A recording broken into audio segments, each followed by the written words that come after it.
ನಾವೆಲ್ಲ ಒಂಥರ ಕುರಿಗಳಿದ್ದಂಗೆ.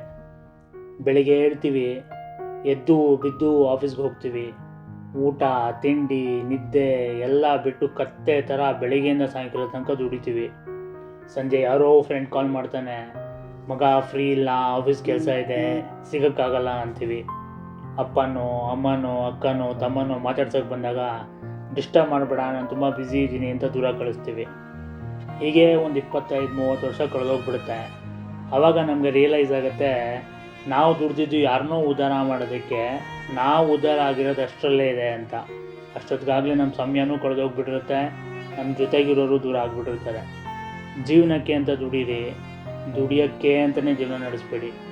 ಕೊನೆಗೆ ನಾವು ದುಡ್ದಿರೋದೆಲ್ಲ ತೊಗೊಂಡು ಹೋಗಿ ಸ್ಮಶಾನಕ್ಕೋ ಆಸ್ಪತ್ರೆಗೋ ಹಾಕ್ತೀವಿ. ನಮಗೆ ತೊಗೊಂಡು ಹೋಗೋಕ್ಕೆ ನಮ್ಮ ಹತ್ರ ಏನೂ ಇರಲ್ಲ, ಮೆಮೊರೀಸ್ ಮಾತ್ರ.